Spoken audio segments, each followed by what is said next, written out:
Patrick Thorpe, how are you, buddy? Very good, mate. Yeah, how are you? Yeah, nice to see you, man. Yeah, I'm all good, all good. Likewise. Likewise. Just Simon. Hello, good afternoon, everyone. How you doing, Graham? I am so good. If it was any better, I would be arrested. How Exceptional, about glad to you? hear it.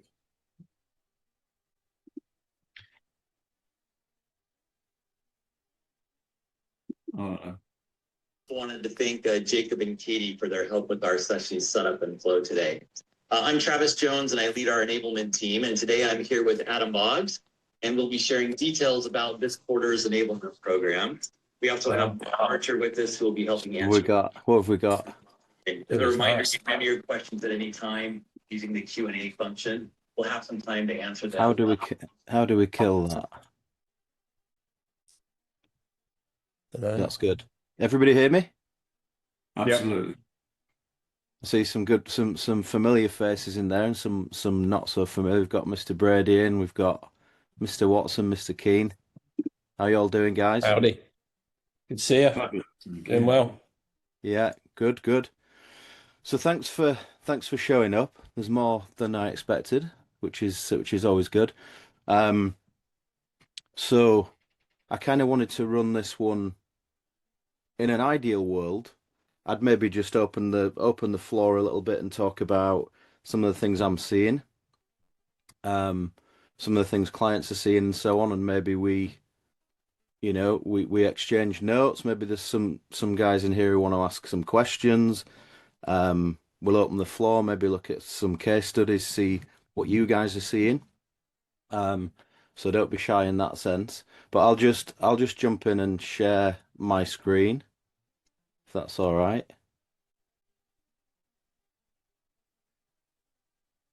Everybody see that? Yeah. Just bear with me a sec. So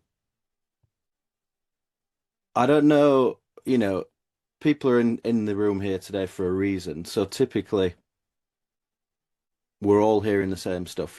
Client acquisition's got harder. Across the board, it's got harder. Across industries, it's got harder. And it kind of, if you've seen the same pattern as us, we've kind of gone from 2024 started to slow down and kind of plateaued. 2025 started off strong, plateaued, and we kind of hit this point around October, November last year where it just kind of fell off a cliff, and everybody said the same thing. Responses have just dropped off a cliff. Response rates to things like email obviously was already massively reduced. So then we've had LinkedIn do the same thing. Other social platforms do the same thing. So that's content, message responses across the board.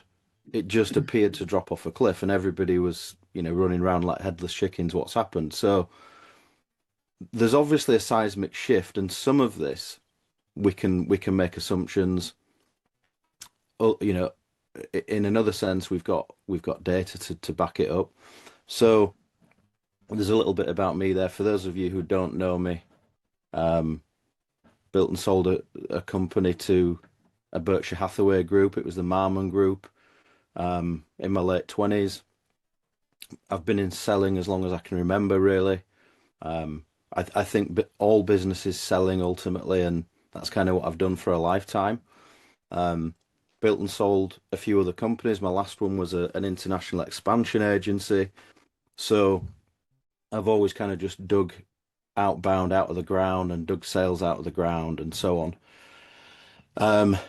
So advised a ton of guys from various places. I'll talk about this later on, but I'm not here to sell my stuff. That's not the purpose of today. But for those of you interested, we've got a book that did really well that I co-authored with Justin Michael.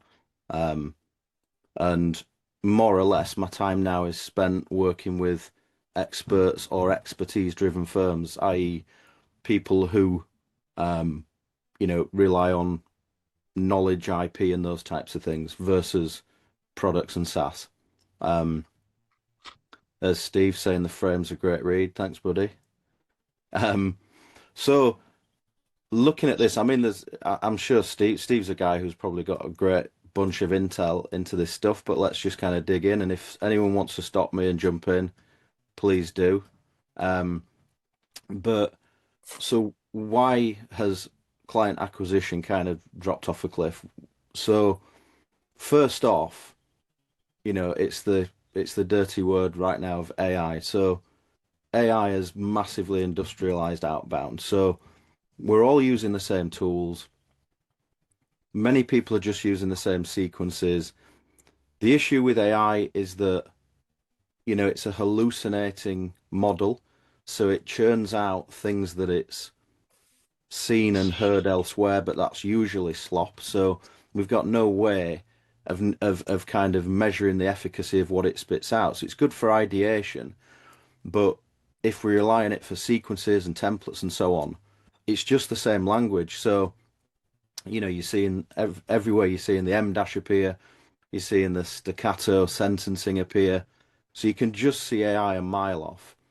And, that's just made everything worse. It's made it a redder ocean. So even if you sat there as a human being, you reach out to someone, they can come back at you and say, "Is this a bot?"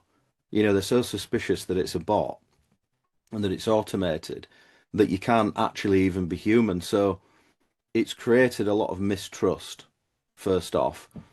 Um, so, and the other side of that coin is that our prospects are going to AI first. So, you know, a lot of people are still in that period where they think AI can solve the problem. So, but they're not actually getting real expertise from people who've been in the trenches. It's like, would you rather, you know, um, a downhill black downhill ski runner teach you how to ski, or would you let ChatGPT do it? You'd take the ski coach any day of the week. So it's a similar thing. So they're in that holding pattern where the prospects are looking to AI first to solve the problem.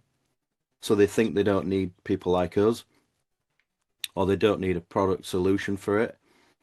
And you've got, the industrialization of outbound and everybody using the same tools. So add to that we know that platforms are throttling hard. So the big drop off in November, December is this new LinkedIn algorithm. There's a few names circulating, people talking about what it is and what it's called, but which nobody can really prove because LinkedIn don't really tell us this information. But we do know that the algorithm has changed. So we know that it's taken its social selling index to a much harsher level. So we know that it's much more behavioral, almost how they treat society in China now. It's kind of it's reading the profile, it's watching what we post, who we message, how many, what types of messages, and it's comparing that to the content that we put out and our profiles and measuring, um, whether we're actually providing niche expertise or we're just cranking out slop. So that's doing two things. Obviously, it's not just choking the content, which people are talking about. You know, clients who would previously get 50,000 impressions on a post, they're now saying they can get 800, 1,000.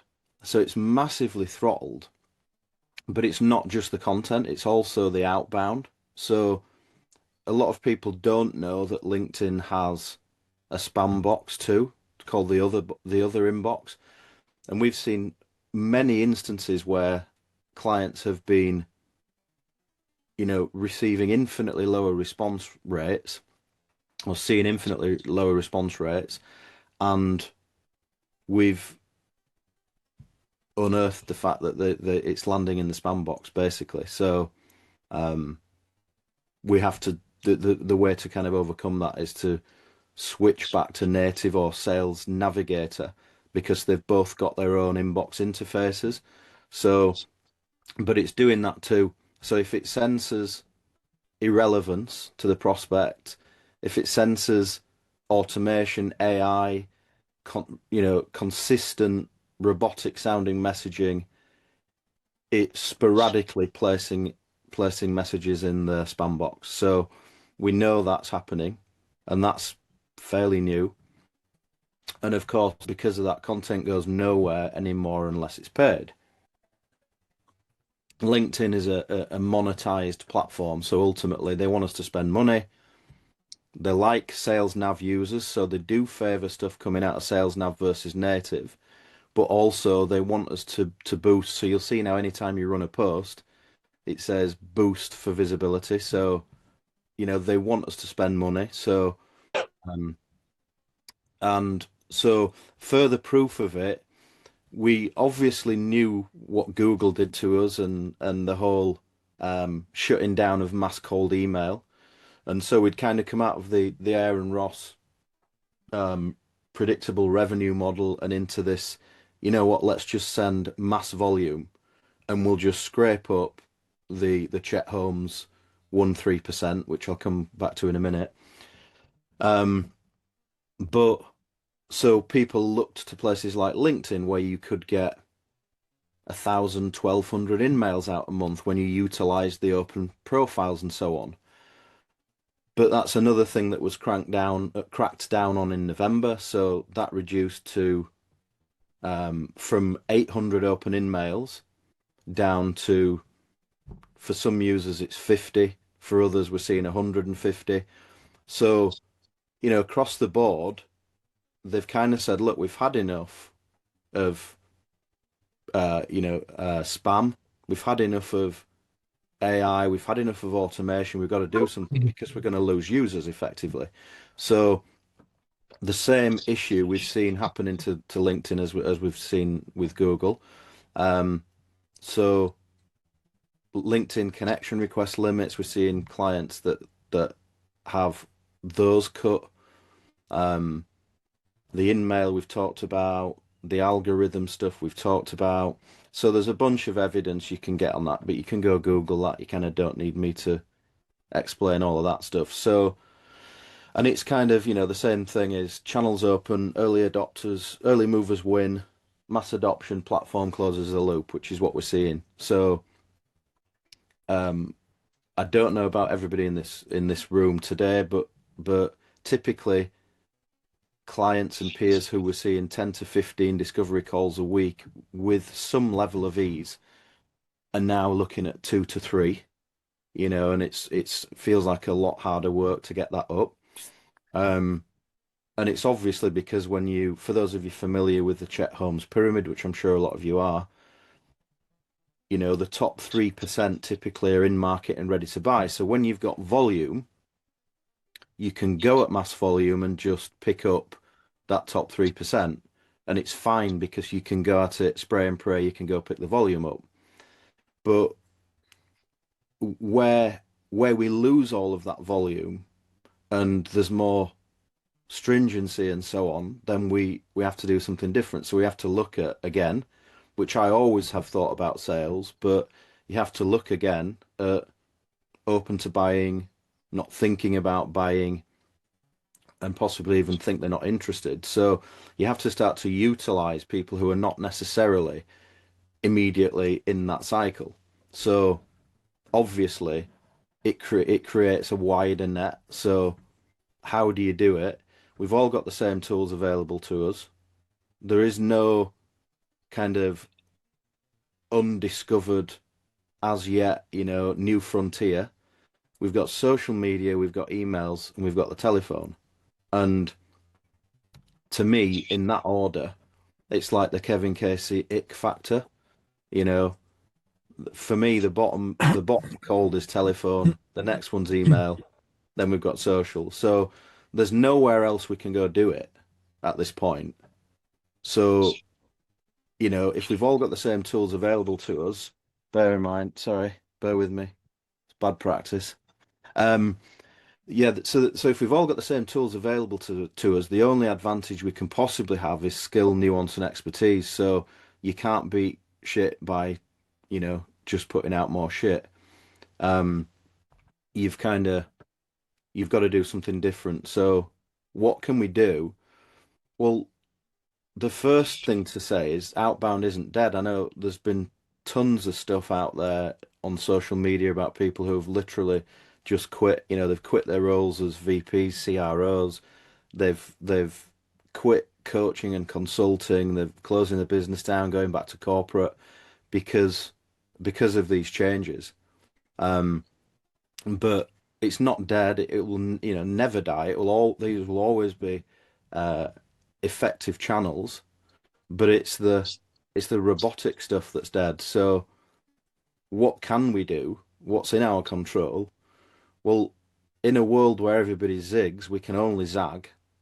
So we can look at how to be more human than human. So how do we make messaging? How do we slow down and make our messaging look more human? You know, what would a human do that a machine wouldn't do? Grammatically, from a pattern interrupt point of view, there are ways to do that. You know, some of you in here are exceptionally good at that already. Um, but you have to look obviously human. So that's the first thing. You got to actually care, and that seems obvious, but so many people are just look, people are just numbers. These are just prospects. So I'm just going at burning through as many as I can. But it's not that at all. If you slow down and actually care and take the time to put the spotlight on other people, other orientation, machines, bots, AI, and people looking to get rich quick don't do that. So you have an advantage. Um, Converse don't sell, so you don't come out of the gate and pitch people. It didn't work 5 years ago. It definitely doesn't work now.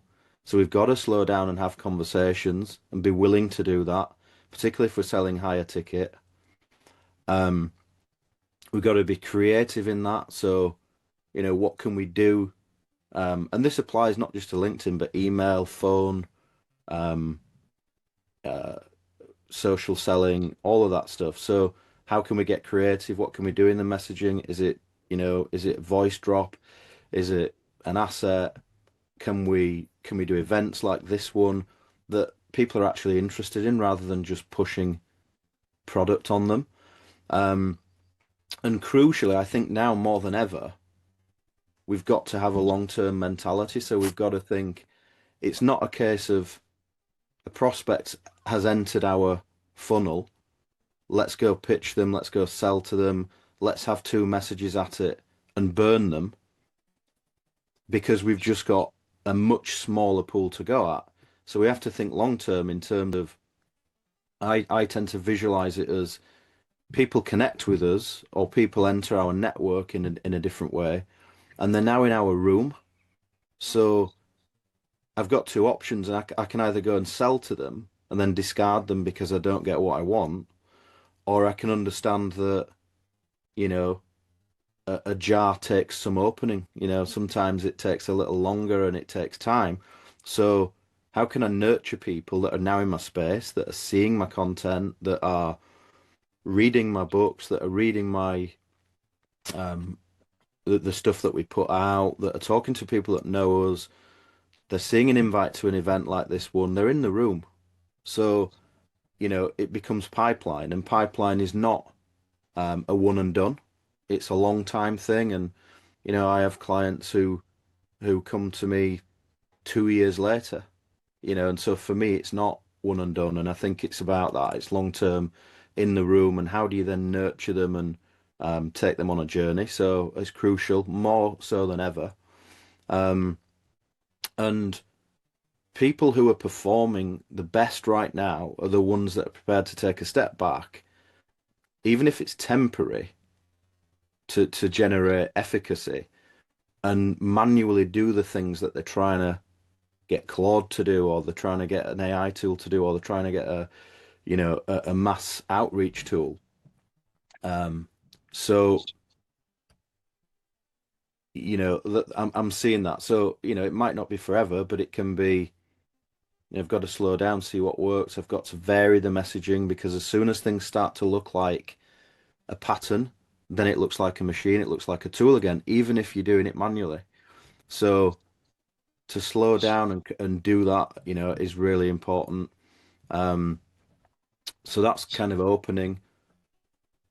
Closing, I hate that word, but it's how most of us recognize it. And it happens long before we enter a conversation with somebody. Gone are the days of, that kind of high pressure Grant Cardone, Jeremy Minor selling, in my opinion.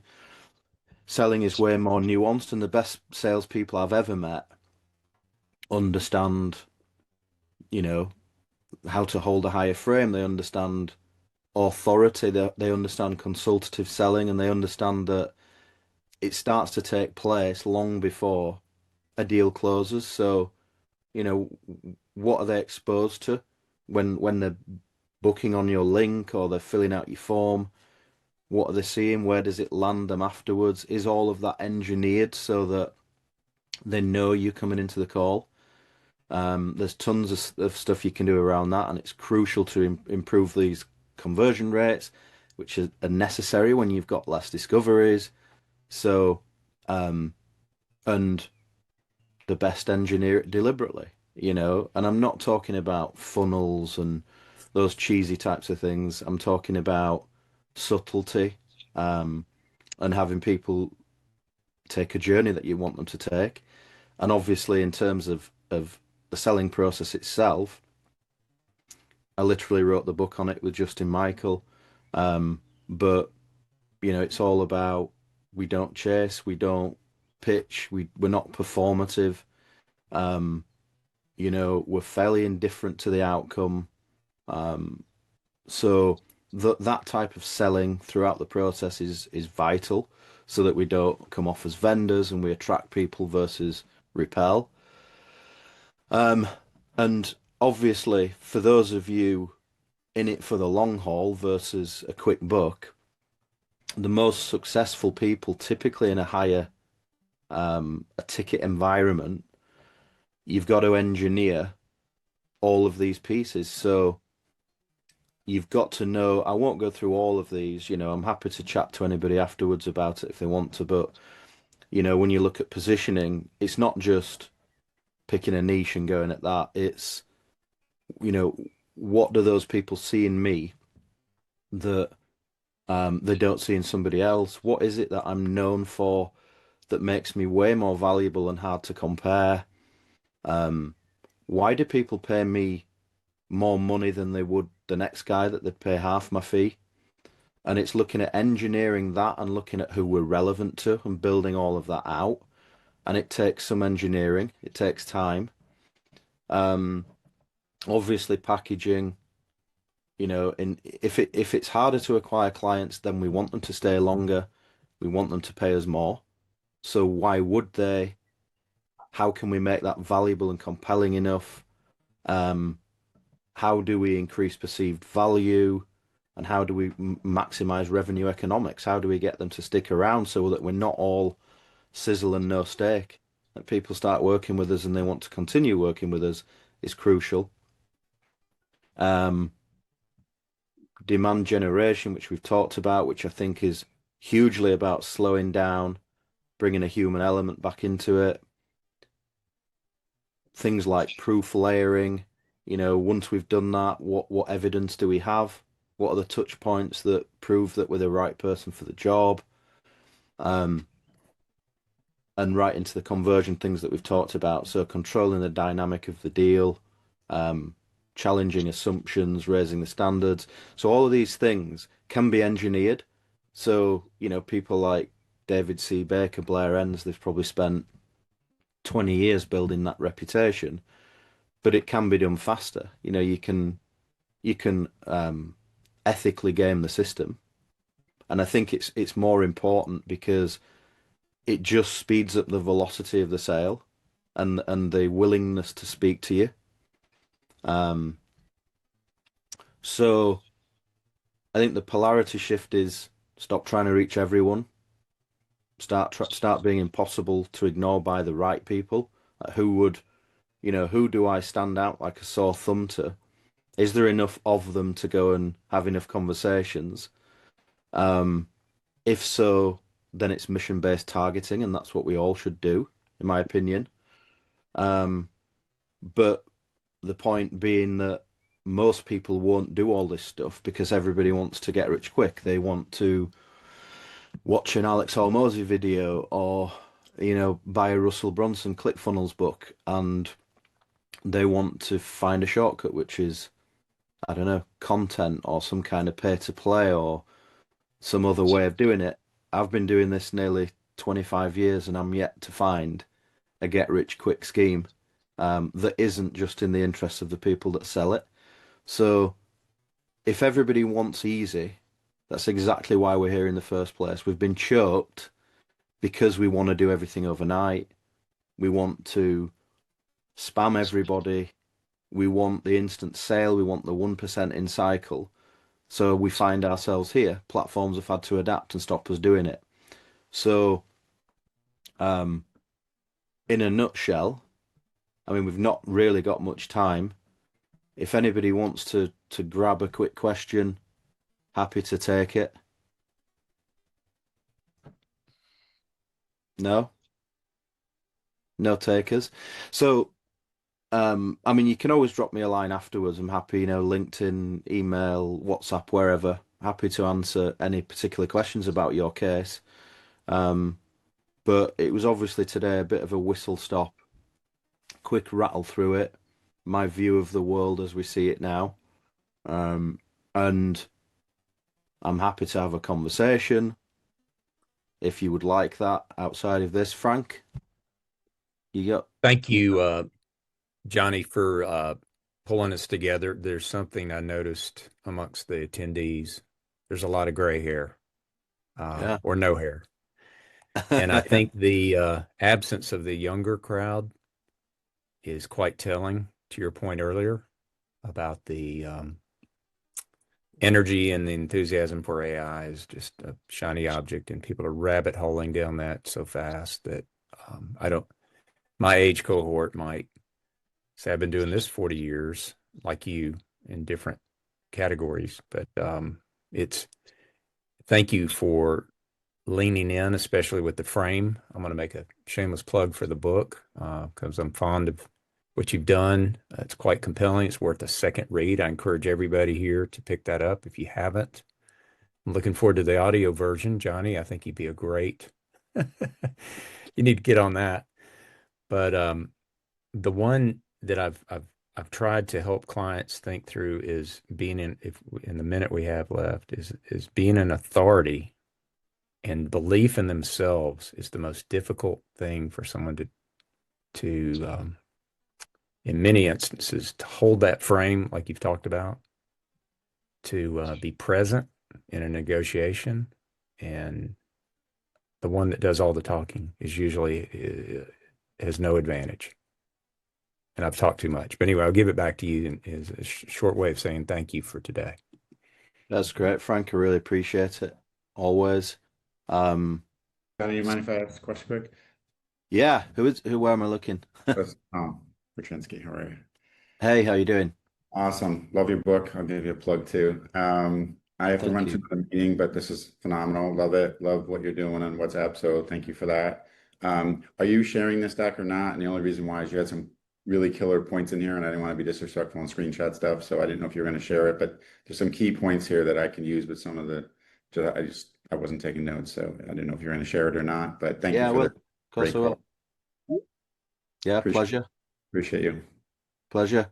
So yeah, drop me a line. I know we've all got to drop, but drop me a line if I can help you. We've got this Vanquish Collective if you'd like to be in it. It's a private closed group. Welcoming anyone into there. Drop me a line or do nothing. It's all good. But thanks for showing up. Really appreciate you. Thank you, Jonny. Thanks, Okay. John. Appreciate it. See you guys. Thanks, Cheers. Jonny, for your time. All the Thanks, best. Jonny. Thank you. Thank you. Appreciate it. Cheers.